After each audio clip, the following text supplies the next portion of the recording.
Welcome to fresh சமையல். நம்ம வீட்டில் பொங்கல் க்ளீனிங் ரொம்ப பிஸியாக ஓடிட்டே இருக்கும்.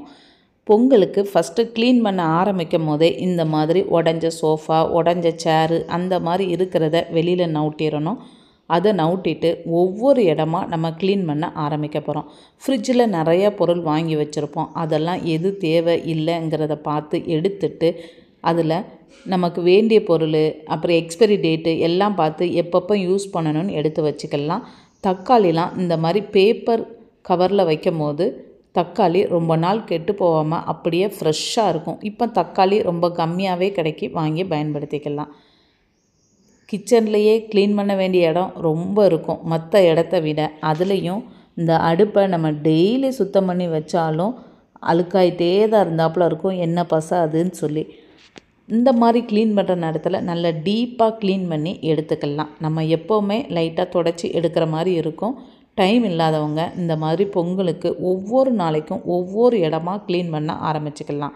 ஃபுல்லாக ஒரே நாள் எல்லா வேலையும் செய்யணும்னா கண்டிப்பாக முடியாது. நம்ம ரொம்ப டயர்டாயிருவோம். அப்புறம் ஃபீவர் வந்து அந்தால படுத்துருவோம். ஆனால் கொஞ்சம் கொஞ்சமாக ஒரு நாளைக்கு ஒரு அடுப்பு, ஒரு சிங்க்கு அந்த மாதிரி பிளான் பண்ணி செய்யும்போது ஈஸியாக செஞ்சு எடுத்துடலாம். ஏற்கனவே கேஸ் அடுப்பு க்ளீனிங், சிங்க் க்ளீனிங் இந்த மாதிரி தனித்தனியாக நிறைய வீடியோ போட்டு தான் இருக்கிறேன். சிங்க்கில் ரொம்பவே பசை, எண்ணெய் பசை, அப்புறம் எச்சி அது இதுன்னு போய் அடைச்சிரும். அந்த மாதிரி இருக்கிறதெல்லாம் நல்லா சோப்பு, வினிகர் அதெல்லாம் ஊற்றி நம்ம கழுவி விடும்போது ரொம்பவே நீட்டாயிரும். பேட் ஸ்மெல் வராது. கரப்பான் பூச்சி எந்த பூச்சியுமே வராது. சிங்க்கு தான் கிச்சனில் ரொம்ப ரொம்ப மெயினான இடம். ஆரோக்கியத்தை கொடுக்குற இடமே இந்த சிங்க்கு தான்.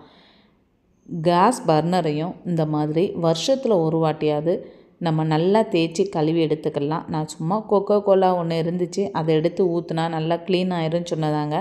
ஊற்றி ட்ரை பண்ணி பார்ப்போன்னு தான் ட்ரை பண்ணி பார்த்தேன். அதில் கொஞ்சம் சோடா உப்பும் போட்டுக்கிறேன். போட்டு ஒரு மணி நேரம் 2 மணி நேரம் ஊற விட்டுட்டு நம்ம தேய்ச்சி கழுவும் போது மேலே அந்த கறி படிஞ்சிருக்கிற மாதிரி இருக்கிறது எல்லாமே நீட்டாகவே போயிடுது.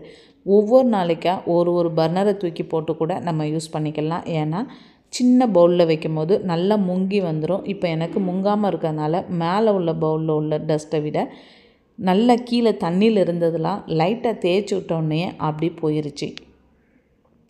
புதுசாக நம்ம அப்பப்போ செஞ்சு வச்சா நல்லா பலபலன்னு இருக்கலாம். இதெல்லாம் வாங்கி 6-7 வருஷம் ஆகிட்டு நம்ம என்னைக்காவது ஒரு நாள் செய்யும் போது கூட அதில் இருக்கிற அழுக்கு போய் எந்த அளவுக்கு சுத்தமாக இருக்குன்னு பார்த்துக்கோங்க. கிச்சனில் உள்ள மெயினான வேலை சிங்க்கும் ஸ்டவ்வையும் முடித்தாச்சு. இந்த மாதிரி ஓடாத டைமிஸு அதெல்லாம் நம்ம வீட்டில் வச்சுட்டே இருப்போம். அதெல்லாம் வீட்டில் இல்லாமல் வெளியில் தூக்கி போட்டுடலாம். ஆனால் சின்னதாக நம்மளே வீட்டில் ஏதாவது பழசை வச்சு அதை ஆல்ட்ரேட் பண்ணி ஓட வைக்க முடியுமான்னு பார்த்தா இந்த மாதிரி எவ்வளவோ சார்ஜர் ப்ளக்கு நம்ம வாங்கி வீட்டில் யூஸ் பண்ணிவிட்டு அந்தந்த கிடக்கும்.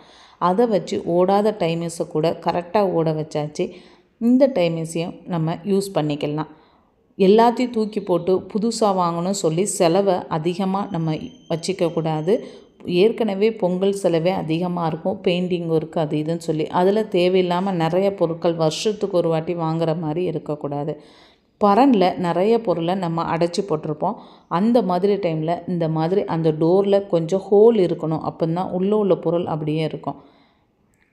அப்புறம் ட்ரெஸ் கபோர்டு எடுத்துடணும். ட்ரெஸ் கபோர்டு எடுத்து அடுக்கி அதில் உள்ள பேப்பர் எல்லாம் மாற்றி எப்படினாலும் பூட்டியே வச்சுருந்தாலும் டஸ்ட்டுங்கிறது உள்ளே இருக்க தான் செய்யும். நிறைய பட்டு சரிலாம் வச்சுருப்போம். அதெல்லாம் மடிப்பை நம்ம மாற்றி மடித்து வச்சுக்கிட்டினா தான் அது வருஷ கணக்கில் அந்த இத்து போகாமல் கிழிஞ்சு போகாமல் அப்படியே இருக்கும். 6 மாதத்துக்கு ஒரு வாட்டியாவது நம்ம ட்ரெஸ் கபோர்டெல்லாம் நீட்டாக க்ளீன் பண்ணி எல்லாத்தையும் வச்சுக்கணும். நம்ம உடுக்காத ட்ரெஸ்ஸு கூட உள்ளே நிறையா கிடக்கும்.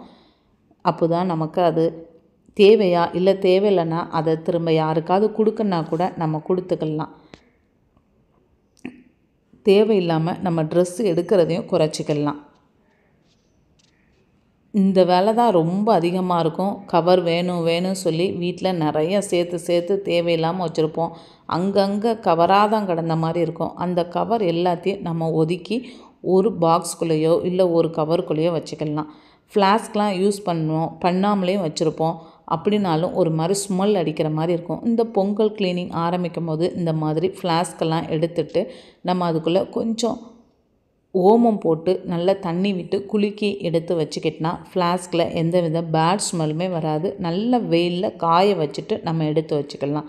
மிக்ஸி கிரைண்டர்லாம் ரொம்பவே சுத்தம் பண்ண வேண்டியதில் இருக்கும். அப்பப்போ நம்ம ஜாரில் அடித்து யூஸ் பண்ண மட்டும்தான் செய்வோம். மிக்ஸி இல்லாமல் வீட்டில் வேலையே நடக்காத மாதிரி இருக்கும். அதனால் மிக்ஸி ரொம்ப சுத்தமாக இருக்கணும். பிளேடும் டெய்லி அரைச்சிட்டே இருக்கிறதுனால மங்கி போயிடும். இப்போ இதுக்கு நான் கொஞ்சம் கல் உப்பு, பேப்பர், விம்மு போட்டு நல்லா ஒரு சுற்றினோன்னா பிளேடும் நல்லா ஷார்ப் ஆயிரும். அது மட்டும் இல்லாமல் மிக்ஸி மூடியில் அதிகமாக அழுக்கு இருந்த மாதிரி இருக்கும். அந்த விளிம்புலலாம் அதெல்லாம் போக்குறதுக்கு இது ரொம்ப யூஸ் ஆகும். இதுலேயும் கொஞ்சமாக நான் கொக்கோ கோலாவை போட்டு விட்டுட்டு அடித்து நல்லா கழுவி எடுத்துக்கிறேன். பளிச்சுன்னு ஆயிரும். இதை அடிச்சுட்டு அப்படியே கொஞ்சம் நேரம் வச்சுட்டு நம்ம அதுக்கேட்லேயும் மிக்ஸி க்ளீன் பண்ணி எடுத்துக்கலாம். மிக்ஸியில் மேலே ஏதாவது கொட்டி அந்த மாதிரி கிடக்கும். இதெல்லாம் எப்படிடா க்ளீன் பண்ணணும்னு நினைப்போம். ஆனால் ஈஸியாக ஒரு 5 நிமிஷத்துலேயே நம்ம க்ளீன் பண்ணிடலாம். வேலைக்கு மாற்றப்படாமல் செஞ்சாலே வீடு நல்லா சுத்தமாயிரும். இப்போ இதுக்கும் கொஞ்சமாக விம் விட்டுக்கிறேன். தண்ணி விட்டு நல்லா அடித்து நுர வர்ற மாதிரி வச்சுக்கிட்டு பேப்பரை இதில் கொஞ்சம் கொஞ்சமாக பிச்சு போட்டுக்கலாம். பேப்பர் ரொம்ப நேரமும் ஊறிட வேண்டாம். ஸ்க்ரப்பர் அந்த மாதிரி வச்சு மிக்ஸியை நம்ம தேய்ச்சி அழுத்தினோன்னா அதில் நிறைய கீறல்கள் நமக்கு திரும்பியும் அதில் பாக்டீரியா தண்ணி படுறதா இருக்கிறதுனால உருவாக ஆரம்பிச்சிடும். பேப்பரை வச்சு நல்லா தொடச்சிட்டு ஒரு பழைய டூத் ப்ரஷ்ஷையும் வச்சு உள்ளே இந்த பேப்பரை அப்படியே செட் பண்ணி வச்சு தேய்ச்சி எடுத்துட்டுனா போதும். மிக்ஸி ரொம்பவே பளிச்சுன்னு ஆயிரும். ஒவ்வொரு நாளைக்கா ஒவ்வொரு வேலையாக செஞ்சு ஈஸியாக வீட்டை ரொம்பவே சுத்தம் பண்ணிட்டேன். எந்தவித டயர்டும் இல்லாமல் வேலையை முடிச்சிடலாம். பொங்கலுக்கு நம்ம செய்கிற சுத்தத்தை ரொம்ப தெளிவாக பண்ணி வச்சுட்டா அடுத்தடுத்து நம்ம மாதத்தில் ஒரு நாள் நமக்கு வேண்டாத பொருள்கள் தூசி தட்டுறது எல்லாமே ரொம்பவே ஈஸியாக இருக்கும். நீங்களும் இந்த மாதிரி டிப்ஸ் எல்லாம் யூஸ் பண்ணி mixie, grinder, gas stove, sink, fridge எல்லாத்தையுமே கொஞ்சம் கொஞ்சமாக நல்லா க்ளீன் பண்ணி வச்சுக்கிட்டோன்னா வீடு சுத்தமாக இருக்கும்போது நமக்கு மனசும் சுத்தமாக இருக்கும். அதனால தான் ஒரு பண்டிகை நேரத்தில் வீட்டை சுத்தம் பண்ணி நல்ல மனசையும் சுத்தமாக வைக்கிறதுக்காண்டி தான் வீட்டை சுத்தம் பண்ண ஆரம்பிக்கிறது. நீங்களும் இதெல்லாம் ட்ரை பண்ணுங்கள். நல்லபடியாக பொங்கல் க்ளீனிங்கை பொறுமையாக முடித்து பொங்கலை நம்ம ரொம்ப சந்தோஷமாக கொண்டாடலாம். அடுத்த வீடியோவில் நான் சுத்தம் பண்ணி முடித்த பிறகு வீட்டை எப்படி ஆர்கனைசேஷன் பண்ணி வச்சுருக்கிறேன் அப்படிங்கிறத பார்க்கலாம்.